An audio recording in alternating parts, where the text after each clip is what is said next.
का विषय है भविष्यवाणी की परख, कि भविष्यवाणी जांची रहनी चाहिए, क्योंकि बाइबल बताती है पहला कुरिन्थी 14 अध्याय उसके 29 पद में लिखा है कि भविष्यवाणी को परखा जाए, भविष्यवाणी को परखा जाए। क्योंकि वर्तमान समय में हम देखते हैं कि जो ट्रेंड चला है भविष्यवाणी का, भविष्यवाणी का ट्रेंड चला है और लोग वहां खड़े होकर भविष्यवाणियां कर रहे हैं। लेकिन प्रभु ने सावधान भी रहने के लिए कहा है कि हम सावधान रहें। मत्ती 24 अध्याय और उसके 24 पद को पढ़ें। मत्ती 24 को 24। क्योंकि झूठे मसीह और झूठे भविष्यवक्ता उठ खड़े होंगे। प्रभु ने बताया कि झूठे मसीह, झूठे भविष्यवक्ता उठ खड़े होंगे और बड़े चिन्ह और अद्भुत काम दिखाएंगे, बड़े चिन्ह और अद्भुत काम दिखाएंगे कि यदि हो सके तो चुने हुओं को भी यदि हो सके तो चुने हुओं को भी भरमा दे। बड़े अद्भुत काम और चिन्ह, ऐसा लगेगा मानो परमेश्वर काम कर रहे हैं। लेकिन जब ये जो बाइबल स्टडी आज में दे रहे हैं, इसे मैंने नहीं बनाया, प्रभु के महान दासों ने, उन्होंने इसको लिखा, उन्होंने इसको संकलित किया कि क्या बाइबल से कैसे भविष्यवाणी को जांची जाए। मैं केवल इसको आपके सामने प्रस्तुत कर रहा हूं। ये जो वर्ल्ड के जो महान राइटर्स हैं उन्होंने इसे लाया है और मुझको अच्छा लगा कि मैं कलीसिया को इसको सिखाऊं, आपको इसको सिखाऊं। सबसे पहली बात है, सबसे पहली चीज कि भविष्यवाणी को परखने का सबसे पहला जो चिन्ह है वो है यशायाह 8 अध्याय के 20 पद में, और ये है क्या भविष्यवाणी परमेश्वर के वचन से सहमत है। कोई भी भविष्यवाणी परमेश्वर के वचन के बाहर नहीं हो सकती। तो क्या भविष्यवाणी परमेश्वर के वचन से सहमत है, ये महत्वपूर्ण बिंदु है। यशायाह उसके 8 अध्याय के 20 पद में लिखा है, यशायाह 8 अध्याय 20 पद, यशायाह 8वां अध्याय 20वां पद। व्यवस्था और चितौनी ही की चर्चा किया, व्यवस्था और चितौनी ही की चर्चा किया करो। यदि वे लोग इन वचनों के अनुसार ना बोले, यदि वे लोग अर्थात भविष्यवक्ता लोग वचनों के अनुसार ना बोले, तो निश्चय उनके लिए पौ न फटेगी, तो निश्चय उनके लिए पौ न फटेगी, सुबेरा नहीं होगा, वचन पूरा नहीं होगा। इसलिए भविष्यवक्ताओं को अपनी आत्मिक विषय में बहुत सावधान रहने की जरूरत है, क्योंकि भविष्यवक्ता जिसे परमेश्वर इस्तेमाल करता है वो उसकी योग्यता नहीं है। परमेश्वर अपने आत्मा के द्वारा उभार कर उसे इस्तेमाल करता है। तो उसके जीवन में मानवीय कमजोरियां हो सकती हैं और शैतान उन मानवीय कमजोरियों का, उसके विचारों का फायदा उठा सकता है और विचारों का फायदा उठाकर गड़बड़ी मचा सकता है। इसलिए हर भविष्यवक्ता को अपनी आत्मा के विषय में सावधान रहने की जरूरत है। जो कुछ परमेश्वर से दे रहे, जो कुछ परमेश्वर से दे रहे उसे बड़ी सावधानी के साथ मैं आने वाले समय में भविष्यवाणी के वरदान के समय जरूर एक बाइबल स्टडी लूंगा, वहां पर आपको मैं बताऊंगा कि भविष्यवक्ता को अपनी आत्मा के समय सावधान रहना चाहिए, क्योंकि उसके मुंह को शैतान भी इस्तेमाल कर सकता है। तो इसीलिए जांचने का सबसे बेहतर तरीका है कि परमेश्वर का वचन से वो भविष्यवाणी सहमत है कि नहीं, ये देखना कि परमेश्वर के वचन से सहमत है कि नहीं। दूसरी चीज हम देखते हैं कि क्या भविष्यवाणी करने वाला भक्ति का जीवन जीता है। ये बहुत ही महत्वपूर्ण प्रश्न है कि जो व्यक्ति भविष्यवाणी कर रहा है क्या वो भक्ति का जीवन जीता है। और अधिकतर मैंने देखा जो दिखावा करते हैं, जो ये बताना चाहते हैं कि लोग भविष्यवक्ता हैं, पाखंड करते हैं, अधिकतर वो लोग दंड की भविष्यवाणी करते हैं, डिस्करेजमेंट की भविष्यवाणी करते हैं, इस प्रकार की भविष्यवाणी, भटकाने वाले भविष्यवाणी करते हैं।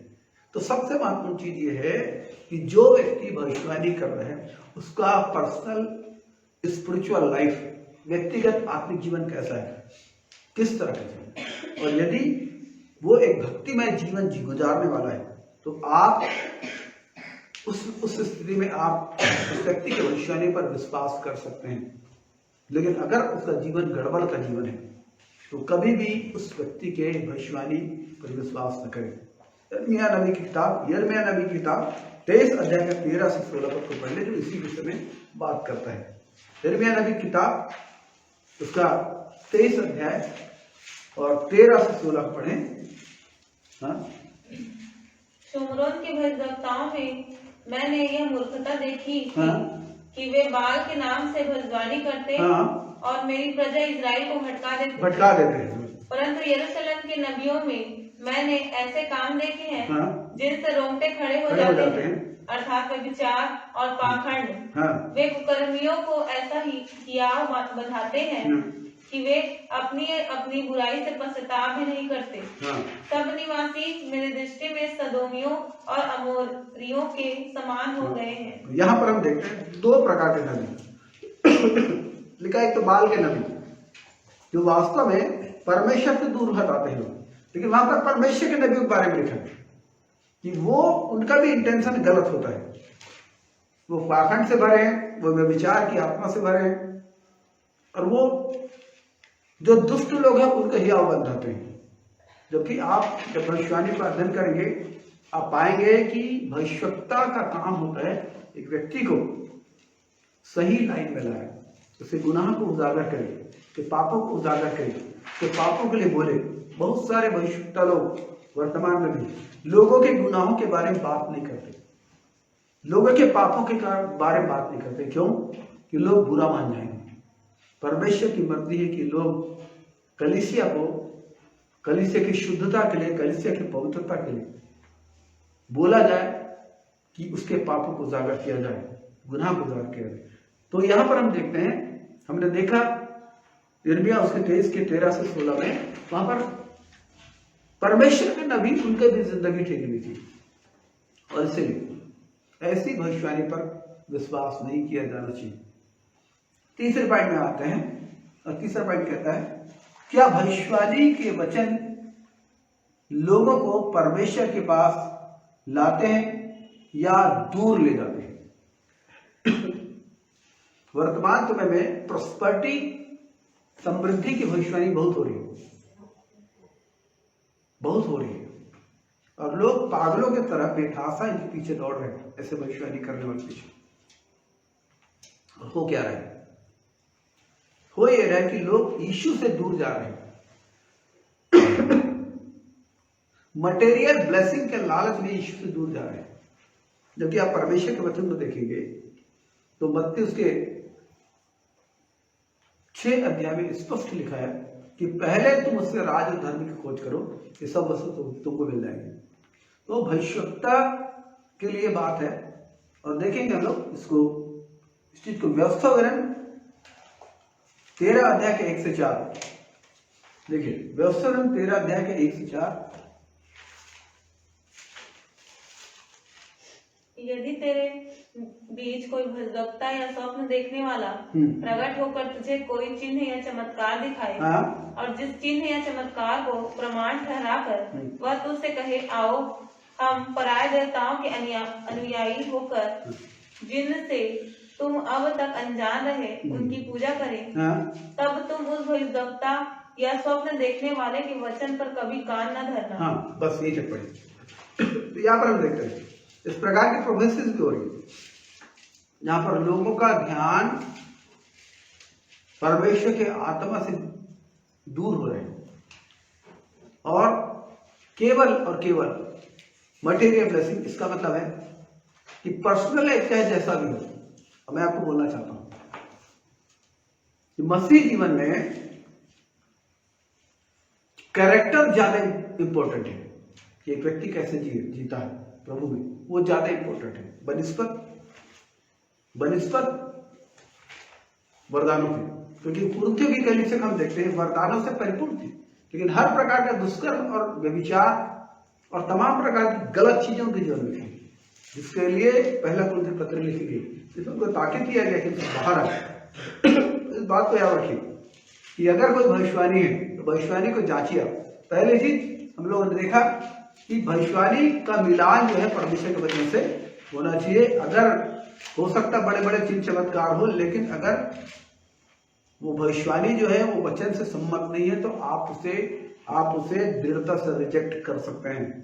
दूसरी चीज कि भविष्यवाणी करने वाले का व्यक्तिगत जो जीवन है, आत्मिक जीवन कैसा है। अगर आत्मिक जीवन ठीक नहीं है, प्रेयर लाइफ ठीक नहीं है, प्रभु के साथ उसका संबंध ठीक नहीं है, परिवार में संबंध ठीक नहीं है, निश्चय जानिए कि उसके मुंह से निकलने वाली जो भविष्यवाणियां हैं वो परमेश्वर की ओर से हो नहीं सकती। तीसरी चीज हम देख रहे हैं कि भविष्यवाणी का जो वचन है, जो वो लोगों को कौन सा डायरेक्शन मिलेगा, कौन सा डायरेक्शन है? क्या लोगों को इस बात के लिए एग्री किया जा रहा है कि लोग प्रभु के चरणों में आए, प्रभु पर विश्वास करें, प्रभु को अपना जीवन समर्पित करें, प्रभु को अपनी आंखों के सामने रखें, प्रभु से दूर ना हो। परमेश्वर ब्लेसिंग्स देता है, लेकिन ब्लेसिंग्स जो है उसका एकमात्र उद्देश्य है कि लोग प्रभु में दृढ़ हो जाए, विश्वास में दृढ़ हो जाए। इसलिए परमेश्वर ब्लेसिंग देता है कि लोग जो है प्रभु के चरणों में आ जाएं, पापों से मन फिराएं और प्रभु की आत्मा से परिपूर्ण होकर जीवन गुजारें। ये परमेश्वर की भविष्यवाणी का उद्देश्य है। हालेलुया। क्योंकि अगर यीशु मसीह को बोला जाता है, अगर यीशु मसीह को बीमारों को चंगा करना था तो यीशु मसीह का हॉस्पिटल खोल सकते थे, लेकिन यीशु मसीह ने ऐसा नहीं किया।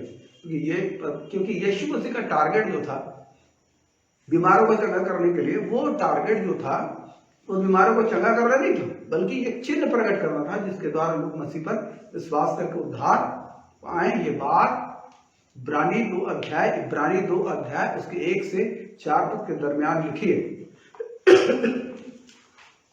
कि उद्धार को ग्रहण करें, इसलिए परमेश्वर चिन्ह चमत्कार देते हैं, इसलिए भविष्यवाणी देते हैं ताकि लोग फिर के प्रभु का आशा जाए। लेकिन अगर भविष्यवाणी जो है उसका परिणाम यह हो रहा है कि एक व्यक्ति प्रभु की उपस्थिति में नहीं आ रहा है, बल्कि वो दूर चला जा रहा है, इसका मतलब वो भविष्यवाणी ठीक नहीं है, भविष्यवाणी झूठी है, भविष्यवाणी गलत है। इसको याद रखिए, भविष्यवाणी वो गलत है। और मैं आपको बताना चाहता हूँ एक व्यक्ति के बारे में, और आज से लगभग 30 साल पहले की बात है। महामुसर में एक व्यक्ति आए थे जो मिरेकल करते थे, और कठिन से कठिन मिरेकल उनके द्वारा संभव था। मैंने खुद उनको देखा, मैं उनका नाम नहीं बताना चाहूंगा, लेकिन उनका जो वो भविष्यवाणी तो करते थे, लेकिन उनके मन में जो पैसे का लालच होता था, और वो लोगों के घर में बैठकर कलीसिया के खिलाफ, पास्टर के खिलाफ बात करते थे, इस प्रकार की चीजें। और उस प्रकार की चीजों में एक बार ऐसी बात हो रही थी तो मैंने बताया कि वो व्यक्ति शैतान की ओर से, क्योंकि जिस स्थान पर जा रहा था वो वही कर रहा था कि लोगों के मनों को बिगाड़ रहा था। मैंने कहा ये व्यक्ति चमत्कार तो कर रहा है, लेकिन ये शैतान की ओर से है। और उस समय के अगुआ ने मुझको डांटा, कहा कि ऐसा नहीं बोलना चाहिए प्रभु के दास। मैंने कहा बिल्कुल मैं उसको स्वीकार नहीं करूंगा प्रभु का दास है, क्योंकि जिस प्रकार की हरकत कर रहा है, हर कलीसिया में जाकर लोगों के भीतर फूट डाल रहा है, और ये चीज परमेश्वर की ओर से नहीं है। अगर वो कुछ लोगों को लेकर अलग करता है, उनको पास्टर के खिलाफ भड़काता है, और तो ये चीजें ठीक नहीं है। इस चीज को मैंने वहां पर कहा, और वास्तव में भविष्यवाणी को इजीली एक्सेप्ट ना करें, बल्कि आप उसे परखें, जाने। हो सकता है जिसके मुंह से निकल आपका प्रिय हो, लेकिन आप उसे जरूर परखें। जहाँ परख सकते हैं, जहाँ पर निर्णय और चुनौती की बातें होती है, वहां पर जरूर आप उसको परखें। और हम आगे बढ़ते हैं और चौथे पॉइंट में जाते हैं। क्या भविष्यवाणी अच्छी आत्मा से दी गई? अभी मैंने उदाहरण दिया, क्या भविष्यवाणी अच्छी आत्मा से दी गई? पहला कुरिन्थियों 13 अध्याय के 2 पद है। एक पद में लिखा है कि यदि मैं मनुष्यों और स्वर्गदूतों की बोलियां बोलूं और प्रेम न रखूं तो मैं कुछ भी नहीं। फिर क्या लिखा है दूसरा पद, पहला कुरिन्थियों 13:2, और यदि मैं भविष्यवाणी कर सकूं और सब भेदों और सब प्रकार के ज्ञान को समझूं और मुझे यहाँ तक पूरा विश्वास हो कि मैं पहाड़ों को हटा दूं, परंतु प्रेम न रखूं तो मैं कुछ भी नहीं। हाँ, और पौलुस इस बात को पौलुस से बताया है पहले कुरिन्थियों 13 अध्याय में 12, 13, 14 में कि जो परमेश्वर के वरदान है वो प्रेम के द्वारा ही प्रभाव डालते हैं। प्रेम के द्वारा ही परमेश्वर के वरदान प्रभाव डालते हैं। अगर बिना प्रेम के भविष्यवाणी की गई वो व्यर्थ ठहरती है, बेकार ठहरती है। बिना प्रेम के किसी दूसरे उद्देश्य से भविष्यवाणी करना, मैंने बताया जैसे एक पास्टर के बारे में, वो बहुत सारी चीजों को बोलते थे लेकिन उनका जो इंटेंशन था वो ठीक नहीं था। वो लोगों से प्रेम नहीं करते थे, कलीसियाओं से प्रेम नहीं करते थे, अगुओं से प्रेम नहीं करते थे, लेकिन वो उनकी नुक्ताचीनी नहीं करते थे, उनके खिलाफ बात करते थे, लोगों को उनके खिलाफ भड़काते थे। और इसलिए मैंने बोला कि हो सकता है इस व्यक्ति को परमेश्वर ने चुना है, हो सकता है प्रभु ने ठहरा, लेकिन इस वक्त ये परमेश्वर की आत्मा से नहीं लेकिन दुष्ट आत्मा से ये व्यक्ति व्यवहार हो रहा है, इसलिए उसके साथ सावधान रहने की जरूरत है। और हुआ भी कि जब लोगों ने सच्चाई को जाना तो उस व्यक्ति को रिजेक्ट किया और अपने यहां से भगा दिया। अगला पॉइंट है, क्या पवित्र आत्मा गवाही देता है कि भविष्यवाणी सच है? क्या पवित्र आत्मा गवाही देता है आपके भीतर? आप प्रभु को ग्रहण किए हैं, आप पवित्र आत्मा पाए हुए हैं, तो आपके लिए सरल है। जो भी भविष्यवाणी आप सुनते हैं उसे आप प्रार्थना करके चेक करें कि क्या पवित्र आत्मा आपके भीतर गवाही देता है कि जो भविष्यवाणी की जा रही वो सच है। दूसरा पत्रस पहले अध्याय के 20 और 21 पद को पढ़ेंगे। दूसरा पत्रस पहला अध्याय 20 और 21 पद को जल्दी से पढ़ लें। पहला पत्रस दूसरा पत्रस पहला अध्याय 20 और 21। पर पहले यह जान लो कि पवित्र शास्त्र की कोई भी भविष्यवाणी किसी के अपने ही विचारधारा के आधार पर पूर्ण नहीं होती, क्योंकि कोई भी भविष्यवाणी मनुष्य की इच्छा से कभी नहीं हुई, पर भक्त जन पवित्र आत्मा के द्वारा उभारे जाकर परमेश्वर की ओर से बोलते हैं। भक्त जन पवित्र आत्मा के द्वारा उभारे जाकर परमेश्वर की ओर से बोलते हैं। पवित्र आत्मा द्वारा उभारे जाकर, तो वही पवित्र आत्मा आपके भीतर में है। तो जब भविष्यवाणी होती है, आप ये देखिए कि वो पवित्र आत्मा आपके भीतर गवाही देते हैं। ये एक बार की बात है, किसी ने मेरे लिए भविष्यवाणी की, उन्होंने ये बोला कि मुझको परमेश्वर दीनाकरण के समान इस्तेमाल करेगा, दीनाकरण से भी ज्यादा। मैंने तुरंत उस भविष्यवाणी को रिजेक्ट किया। मैंने कहा नहीं, ये परमेश्वर की ओर से भविष्यवाणी नहीं हो सकती। मैंने तुरंत वहीं पर उससे मुंह बोला, ये जो भविष्यवाणी है परमेश्वर की ओर से हो नहीं सकती। इसलिए नहीं हो सकती क्योंकि परमेश्वर के दासों के जीवन की बुलाहट अलग अलग होती है, अलग अलग बुलाहट। और परमेश्वर किसी को भी किसी से छोटा बड़ा नहीं आंकते, किसी को भी, और मना भी करते हैं कि हम लोग एक दूसरे से अपना मिलान ना करें, एक दूसरे को छोटा बड़ा ना समझे या अपने आप में मिलान ना करें। तो ऐसी स्थिति में वचन के अनुसार भविष्यवाणी ठीक नहीं थी। मैंने बोल दिया बिल्कुल कि नहीं, ये भविष्यवाणी झूठी है। मैंने मुंह में बोला ये भविष्यवाणी झूठी है, ऐसा हो नहीं सकता, परमेश्वर ऐसा नहीं करते, परमेश्वर बिल्कुल भी ऐसा नहीं करते। हालेलुया। इसलिए मैं बात तो हमेशा बोलता हूँ कि परमेश्वर के वचन का ज्ञान जरूर होना चाहिए, और पवित्र आत्मा की अगुवाई के लिए आपको लगातार प्रार्थना करना चाहिए। क्योंकि प्रभु ने बोला यिर्मयाह 33:3 में कि मुझसे मांग, मैं तुझे बड़ी बड़ी और कठिन बातें बताऊंगा जिसे तू अभी नहीं समझता। तो एक भविष्यता से भविष्यवाणी पाने के बदले परमेश्वर के साथ डायरेक्ट पाना ज्यादा उत्तम है। और याद रखिए, भविष्यवाणी दो चीजें होती है। एक तो भविष्यवाणी होती अनुमोदन, कंफर्मेशन जिसको बोलते हैं, कंफर्मेशन, और दूसरी होती है उसमें अगुवाई, गाइडेंस। तो जो परमेश्वर ने आपके हृदय से बातचीत किया उसको प्रभु किसी दूसरे के मुंह से बुलवा कर वो उसे कंफर्म करता है। तो बीते समय जनवरी माह में एक स्थान पर गए थे और वहां पर अचानक प्रभु मुझके एक व्यक्ति का नाम बताया और उस व्यक्ति के लिए इन्होंने एक शब्द बोला परमेश्वर ने। उसने बोला कि तुम्हारी दीनता ही तुम्हारा बल है। ये बोला परमेश्वर ने मुझको बोलने के लिए। मैंने बोल दिया तुम्हारी दीनता ही तुम्हारा बल है, ये परमेश्वर बोल रहे हैं। सभा खत्म हुई तो वो व्यक्ति, प्रभु के दास मेरे पास आए। उन्होंने कहा कि यही चीज किसी और प्रभु के दास ने मुझसे बोला है, और भी कुछ भविष्यवाणी परमेश्वर ने दी। मैंने उनको बताया कि परमेश्वर आपके जीवन में काम करने के। उन्होंने बोला, इससे मैं कंफर्म हो गया कि ये परमेश्वर की ओर से किसी और प्रभु के दास ने इन्हीं चीजों को बोला था।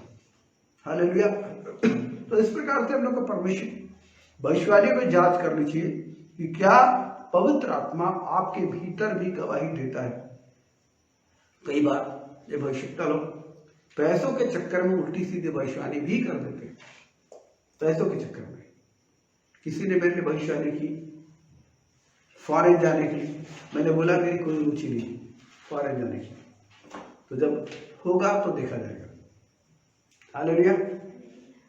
एक बार किसी ने भविष्यवाणी की, मैं सुनता हूं, मैं कलीसिया में जो भविष्यवक्ता आते हैं उनकी भविष्यवाणी बहुत ध्यान से सुनता हूं, देखता हूं कि कैसे भविष्यवाणी करते हैं और भविष्यवाणी पूरी होती कि नहीं होती इसका भी ध्यान रखता हूं। तो मैंने देखा किसी को कहा गया कि तुम्हारे पास साड़ी का बहुत बड़ा शोरूम होगा, साड़ी का शोरूम। वो महिला कभी साड़ी भी नहीं पहनती, कभी कभी पहनती, कभी साड़ी नहीं पहनती, लेकिन मैंने देखा आज तक उसको शोरूम नहीं मिला। किसी को बोला गया तुम्हारे पास सोने के बहुत गहने होंगे, तुम जिस गहनों के कर बहुत गहने होंगे, लेकिन मैं देखता हूँ ये चीज भी पूरी नहीं हुई। फिर मुझसे भी किसी ने बोला था कि लोग ला ला कर आपके हाथ में सोना चांदी पकड़ाएंगे, वो आज तक भविष्यवाणी पूरी नहीं हुई। तो कई बार एक प्रलोभन की आत्मा होती है जो भविष्यवक्ताओं के जीवन में काम करती है। याद रखिए, अगर आप भी भविष्यवाणी करने वाले हैं, परमेश्वर तो सबको भविष्यवाणी के वरदान में इस्तेमाल करते हैं, तो आपको सावधान रहने की आवश्यकता अपनी आत्मा के लिए। कहीं ऐसा तो नहीं कि आप किसी दूसरे को खुश करने के लिए आप कुछ बातें बोल रहे हैं, या फिर आप परमेश्वर जो कहना चाहते हैं उसे दबा परमेश्वर जो उस व्यक्ति के बारे में कुछ बुरी बात अगर कहना चाह रहे हैं ताकि व्यक्ति मन फिराए, यदि आप दबा तो नहीं रहे, अपनी आत्मा में ईमानदार बनिए। परमेश्वर चाहते कि आप भविष्यवाणी करें। क्यों करें? ताकि लोगों को शांति मिले, ताकि लोगों को गाइडेंस मिले, ताकि लोगों को अच्छा लगे। हम आगे बढ़ते हैं और 6वें पॉइंट की ओर जाते हैं। देखिए, जब भविष्यवाणी होती है, क्या दूसरे भक्त अगुवे सहमत है कि भविष्यवाणी सच है?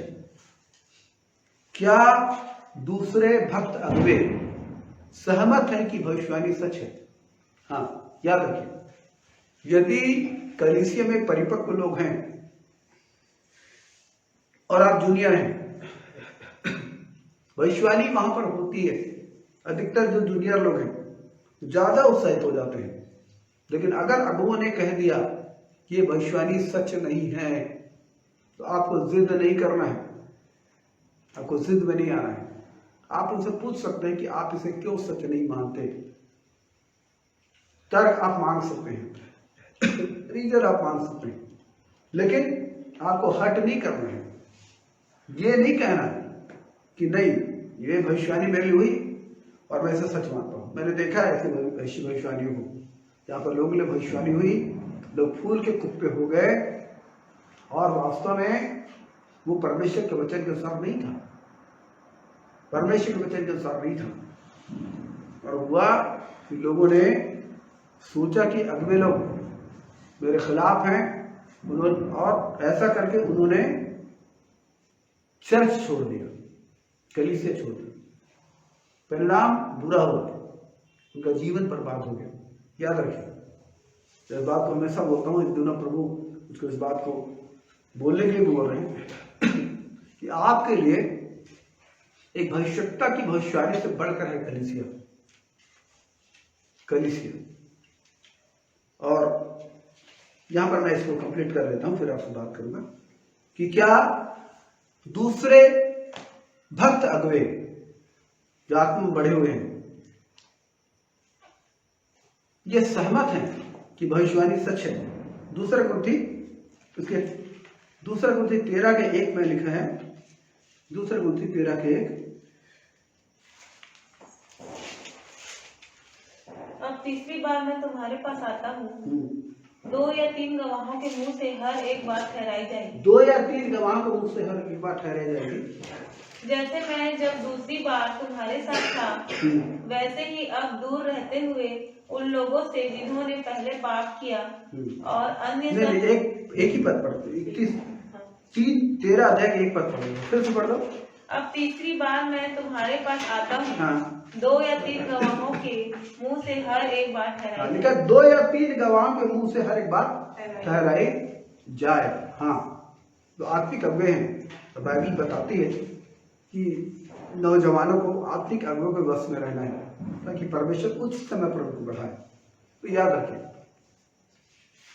तो जब आपके लिए कोई भविष्यवाणी होती है जरूर आप उसे किसी आत्मिक अगुवे बताइए और वो आपको सलाह दे सकते हैं ताकि भविष्यवाणी आपको भटका कर न ले, क्योंकि बहुत ऐसी हो रहे हैं।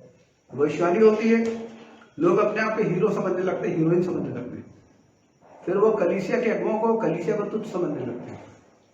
याद रखिए, मैं एक बात बोल रहा हूँ, जब आप इफिसी उसके 4 अध्याय के 11 पद को पढ़ते हैं, वहां पर क्या लिखा है? वहां पर लिखा है उसने कुछ को प्रेरित नियुक्त करके, आपकी बाइबल में, मेरे में तो कितने लिखे, उसने कितनों को प्रेरित नियुक्त करके, कितनों को भविष्यवक्ता नियुक्त करके, कितनों को सुसमाचार प्रचार करने वाले नियुक्त करके, कितनों को रखवाले और उपदेशक करके दे दिया। क्यों दे दिया?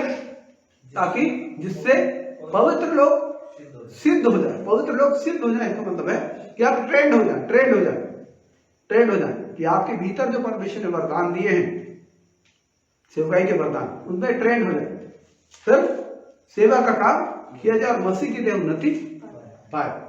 और जब नीचे पढ़ते जाएंगे आप पाएंगे कि पहली चीज हमें केवल भविष्यवाणी की सेवकाई नहीं, लेकिन और ये जो 4 प्रकार की सेवकाई, उनकी भी जरूरत है। प्रेरितिक सेवकाई की भी जरूरत है, और इन दोनों में प्रेरितिक शिक्षाओं को सामने ला रहा हूं। प्रेरितिक सेवकाई की जरूरत है, आपको सुसमाचार प्रचारक की सेवकाई की भी जरूरत है, ताकि आप सुसमाचार को सही ढंग से समझें। हालेलुया। दीना करन, बिली ग्राहम, ये लोग सुसमाचार प्रचारक हैं, जरूर इनका वीडियो देखिए। प्रभु का धन्यवाद यूट्यूब चैनल के लिए कि वहां से हम लोग इन चीजों को हम लोग देख सकते हैं, तो जरूर आपको देखना चाहिए। इनकी ये सुसमाचार प्रचारक है, ये सुसमाचार प्रचारक है, इनकी भविष्यवाणी देखना चाहिए आपको। और एक शिक्षक है, जोसेफ प्रिंस, एक अच्छे शिक्षक है, जो इब्रानी बाइबल से कंपेयर करके वो सिखाते हैं और अनुग्रह के बारे में बताते हैं। आप उनके प्रोग्राम से दे सकते हैं। और भी ऐसे बहुत सारे प्रभु के दास हैं, पवित्र आत्मा के गहरे अभिषेक के बारे में, अन्य भाषा के बारे में हिचकिया फ्रांसिस जो है वो सिखाते हैं। तो आपको केवल भविष्यवक्ता की जरूरत नहीं है, आपको और भी 4 प्रकार की सेवकाई की जरूरत है। तो सबसे मोस्ट इंपोर्टेंट है पासवान की सेवकाई, चरवाहों की सेवकाई। चरवाहों की सेवकाई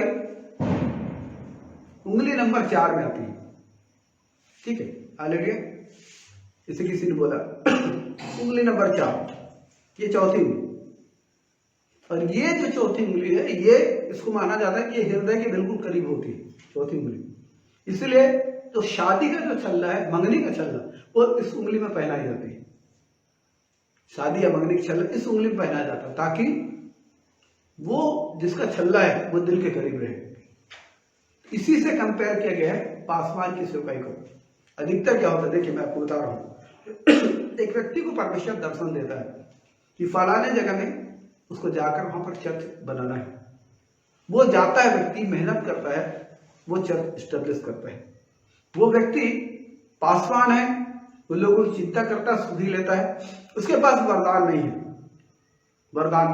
वरदान मीन्स वो पवित्र आत्मा का वरदान तो सबके जीवन में होता है, हो सकता है उसके बाद आत्मा के परख का वरदान हो, उसके बाद भविष्यवाणी का वरदान नहीं है।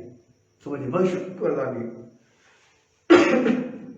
एक जो भविष्यवक्ता जो उस कलीसिया में आता है, भविष्यवाणी करना एक ग्लैमर की चीज है, वैभव की चीज है, आकर्षित करने वाली चीज है।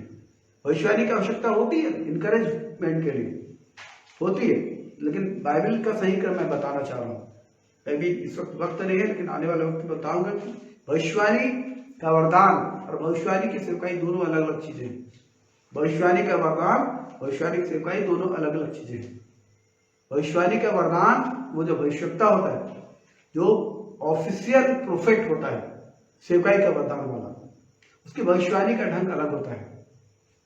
लेकिन जो अधिकतर लोग इन दिनों जो भविष्यवक्ता करके निकले हैं, वो भविष्यवाणी के आत्मा के वरदान में इस्तेमाल हो रहे हैं। इसलिए बताता है तुमको सोना मिलने वाला है, बताते तुम्हारी शादी हो जाने वाली है, बताते तुम्हारा बिजनेस बढ़ने वाला है।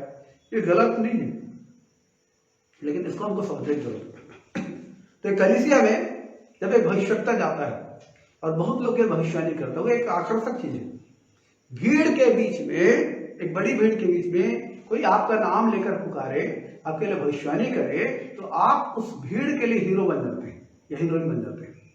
आप फूल के कुप्पा हो जाते हैं। बिल्कुल ये होता है, प्राइड फील होता है, ये होता है।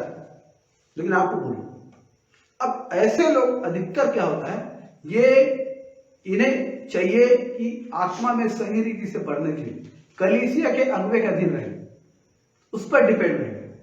उस पर डिपेंड ना होकर ये लोग भविष्यवक्ता के पीछे चले जाते हैं।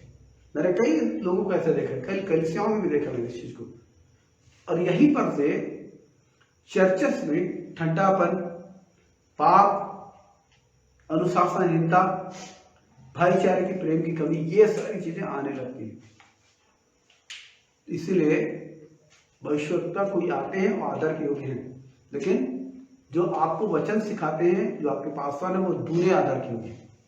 वो जो आदर के, जो गेस्ट स्पीकर होके आए हैं, वो आदर के योग्य हैं जरूर, लेकिन आपको अपने कलीसिया में अपने अगुवे के से दूर नहीं होना है, उसे तुच्छ नहीं समझना है, उसे तुच्छ नहीं समझना है। बल्कि मैं क्यों भविष्यवक्ताओं को चर्च में बुलाता हूँ, क्यों मेरेकल वर्कर्स को चर्च में बुलाता हूँ, ताकि आप एक चैलेंज लें कि अगर वो व्यक्ति जो सामने स्टेज में खड़ा भविष्यवाणी कर सकता है, तो मैं क्यों नहीं कर सकता।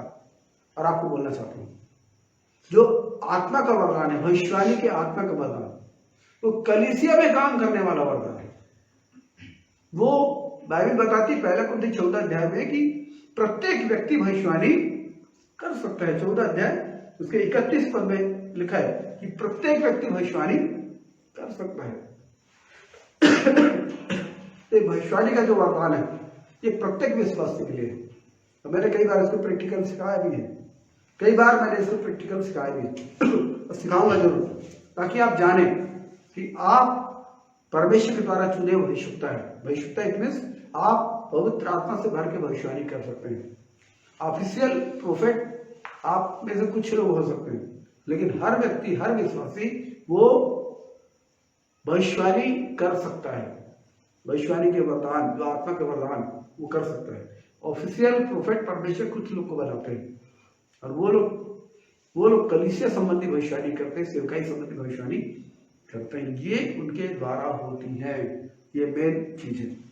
सो यहाँ पर हमने देखा, अच्छा 7वां पॉइंट है, 7th पॉइंट, जबकि भविष्यवाणियों की कैसे जांचे, कैसे परखें, हम सीख रहे हैं। 7वां पॉइंट है, यह यीशु को सर्वदा ऊपर उठाएगा, उसे नीचा नहीं करेगा। यह माने यह भविष्यवाणी यीशु को सर्वदा यूपर उठाएगा, उसे नीचा नहीं करेगा। यूहन्ना 16वां अध्याय 14 और 15 पद को पढ़ेंगे। 14 और 15 पद। वह मेरी महिमा करेगा, हाँ, क्योंकि वह मेरी बातों में से लेकर हाँ, बताएगा। भविष्यवाणी के वरदान के समय है कि प्रभु बोल रहे कि वो अर्थात पवित्र आत्मा मेरी महिमा करेगा, क्योंकि वो मेरी बातों में से लेकर बताएगा।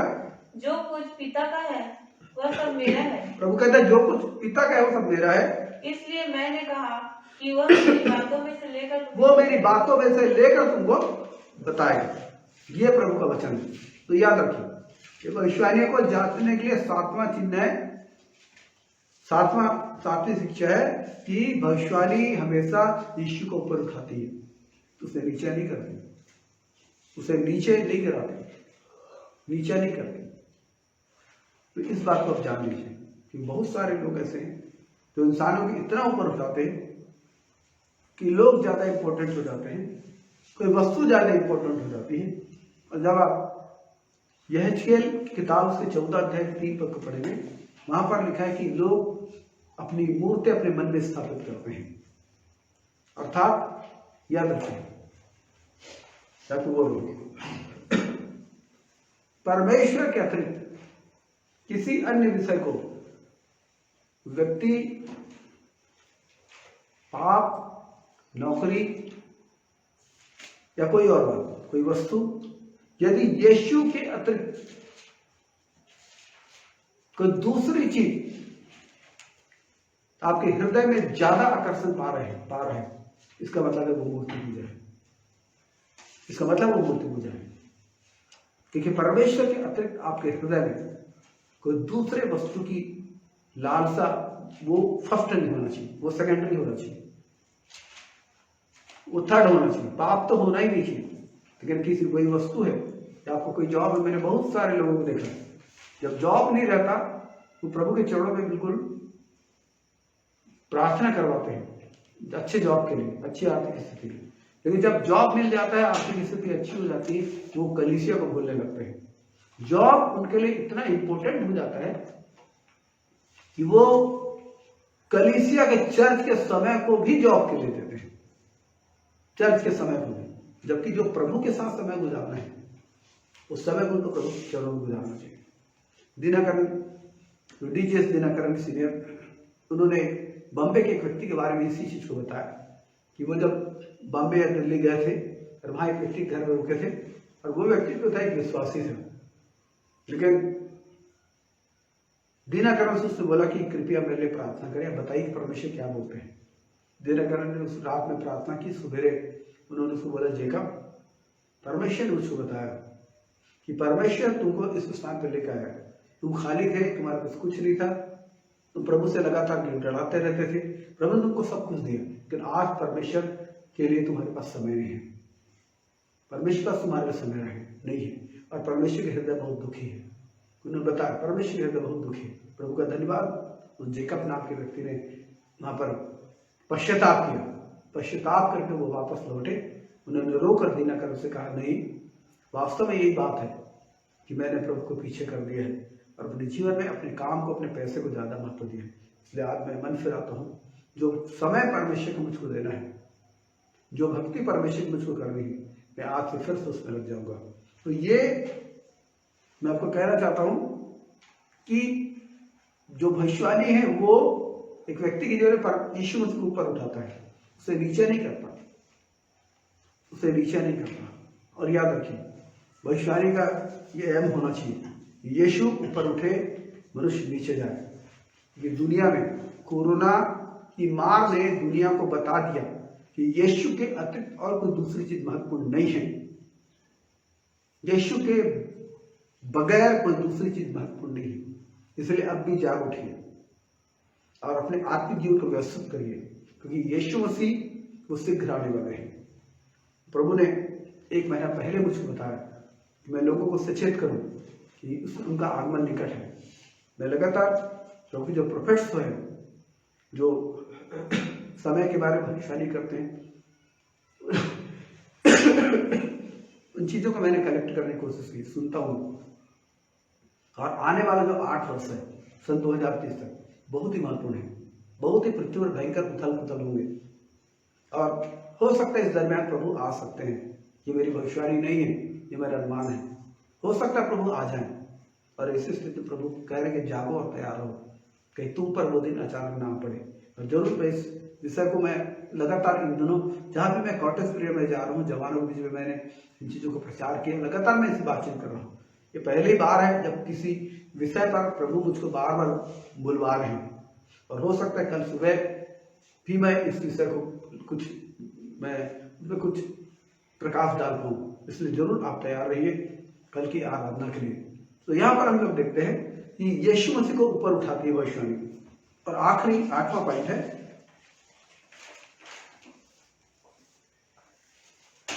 भविष्यवाणी विश्वासी को सुधारने वाली होती है।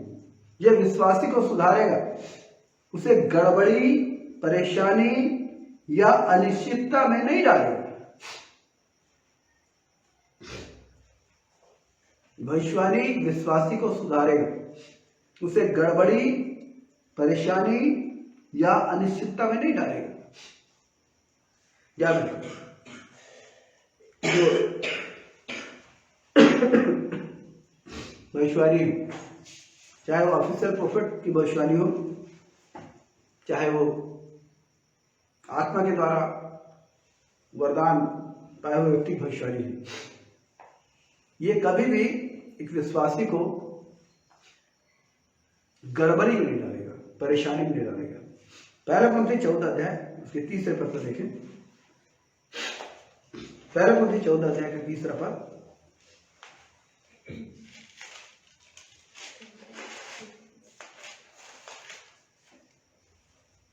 परंतु जो भविष्यवाणी करता है वह मनुष्यों से उन्नति और उपदेश और शांति की बातें कहता है। यहाँ पर लिखा जो भविष्यवाणी कर रहे हैं तो मनुष्यों से उन्नति, उपदेश और शांति की बातें कहता है। कई बार ऐसे लोगों को फंसा देते हैं। एक बार गांव में गया था, वहां पर एक जवान लड़की मिली, बहुत रो रही थी। मैंने पूछा क्या हुआ? बोला फलाना एक व्यक्ति आया था, उसने मेरे बारे में भविष्यवाणी की मैं फेल हो जाऊंगी। उसने मेरे साथ ऐसी बात, बहुत बात की। तो मैंने पूछा कि उसने जो कुछ तुम्हारे बारे में बोला वो सच था कि झूठ था? तुम्हारे चरित्र को लेकर, तुम्हारे काम को लेकर जो बोला, तो उसने बोला नहीं वो सच नहीं बोल रहा था। मैंने बोला तो उसकी भविष्यवाणी पर यकीन मत करो। वो कंडेमनेशन के स्पिरिट से भरा हुआ व्यक्ति था, वो भविष्यवाणी नहीं कर रहा था, वो कंडेमनेशन के स्पिरिट से भरा हुआ व्यक्ति था और वो कंडेम कर रहा था। परमेश्वर कंडेम नहीं करते, परमेश्वर सुधारते हैं। तो भविष्यवाणी का उद्देश्य कंडेम करना नहीं होता, व्यक्ति को गिराना, झुकाना ये नहीं होता, बल्कि उस व्यक्ति को प्रभु के भय में लाना, प्रभु के चरणों में लाना, उसे शांति देना होता है।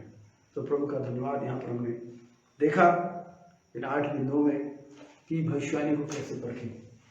और इन दिनों मैंने आपको बोला कि केवल भविष्यवाणी की सेवकाई ही कलीसिया के लिए नहीं है, लेकिन प्रेरितों की सेवकाई है और सुसमाचार प्रचारकों की सेवकाई है, रखवालों की सेवकाई है और शिक्षकों की सेवकाई है।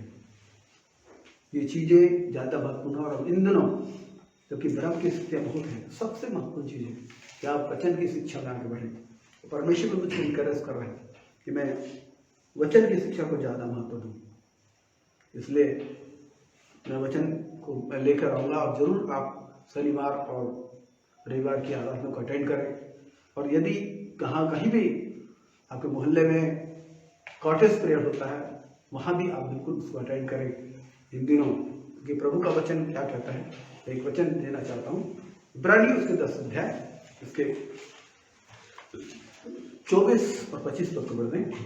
इब्रानी 10 अध्याय 24 और 25 को। और प्रेम और भले कामों में उस्काने के लिए, लिखा प्रेम और भले कामों में उस्काने के लिए हम एक दूसरे की चिंता किया करें, एक दूसरे की चिंता किए करें और एक दूसरे के साथ इकट्ठा होना ना छोड़े। लिखा एक दूसरे के साथ इकट्ठा होना ना छोड़े, जैसे कि कितनों की रीति है, पर एक दूसरे को समझाते रहे। और जो उस दिन को निकट आते देखो, ये ज्यादा महत्वपूर्ण, जो उस दिन को निकट आते देखो, अर्थात प्रभु के दिन को निकट आते देखो, त्यों और भी अधिक यह किया करो। और भी अधिक आपको संगति करनी है, और भी अधिक आपको प्रभु में डूबना है अगर बचना है तो, और भी अधिक प्रभु के चरणों में आपको समय गुजारना है, और भी अधिक अपना डेडिकेशन प्रभु साथ ठीक करना है, और भी अधिक अपने मन को प्रभु साथ अच्छी प्रोग्रामिंग में रखना है, और भी अधिक पवित्रता की बातों की ओर आपको मन लगाना है।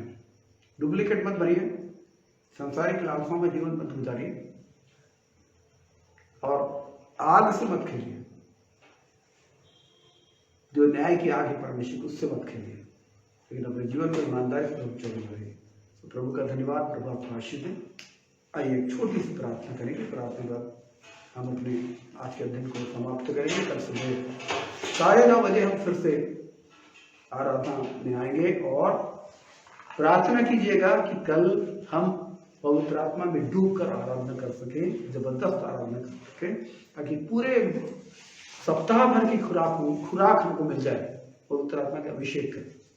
आइए प्रार्थना करें। दयालु सामर्थ्य परमेश्वर, आपकी तारीफ, आपकी स्तुति, आपकी बड़ाई, आपकी प्रशंसा करते हैं। प्रभु जी धन्यवाद देते हैं कि आप हमारे चंगा करने वाले यहोवा राफा हैं पिता।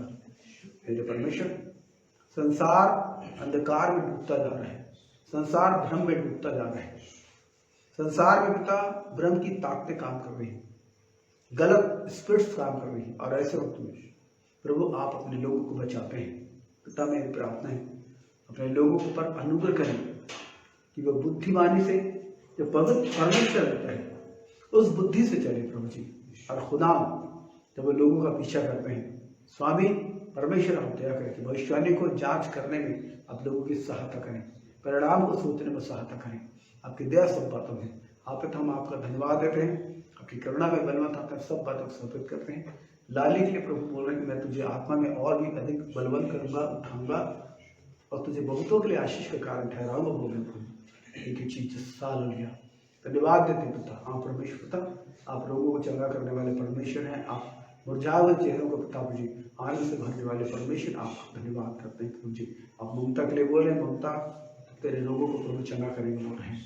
एक ही चीज तेरी चिंताओं को प्रभु मिटाएंगे बोल रहे हैं।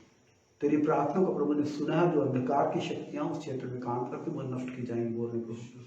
एक ही चीज आपका धन्यवाद, आपकी स्तुति करते हैं पिता, सब कुछ आपके चरणों में समर्पित करते हैं। कल सुबह हम फिर से पिता आपके चरणों में आ सके तब जी और आराधना कर सके और आपका आत्मा गहराई से उपस्थित हो सके, लोगों को छुए पिता प्रार्थना करते हैं। अंधकार की सारी ताकत यीशु के नाम से नाश हो, और जिस किसी भाई या बहन के जीवन में अंधकार की सामर्थ्य अटैक किया है यीशु के नाम से उस अंधकार के सामर्थ्य को बांधते हैं, दूर होने को। जिस किसी भाई या बहन के जीवन में पिता अंधकार की सामर्थ्य ने अटैक किया है प्रभु जी, इस वक्त अब दिखा रहे हैं अटैक किया है प्रभु जी, अटैक किया अंधकार की सामर्थ्य पिता यीशु के नाम से पिता। सारा चेस्ट पेन चला जाए यीशु के नाम से, सारा दर्द बॉडी का चला जाए यीशु के नाम से, कंधों का दर्द, हाथ पैर में दर्द चला जाए, कमर का दर्द चला जाए यीशु के नाम से। पिता इस बेटी को छू लीजिए पिता, छू लीजिए इस बेटी को छू लीजिए पिता, इस बेटी को भी छू लीजिए पिता यीशु के नाम से पिता, यीशु के नाम से पिता। जो भी अटैक इनकी जीवन पैदा था खत्म हो जाए यीशु, नष्ट हो जाए यीशु, अंधकार की सारी स्थानों को मारते हैं, बांध के कदर से दूर हो जाए, दूर हो जाए यीशु। प्रभु जी हम आपका धन्यवाद देते हैं, एक क्रूस पर आपने जय को लाया है और खुदा अपने बच्चों को कहते हैं कि जयवन से बढ़कर हो।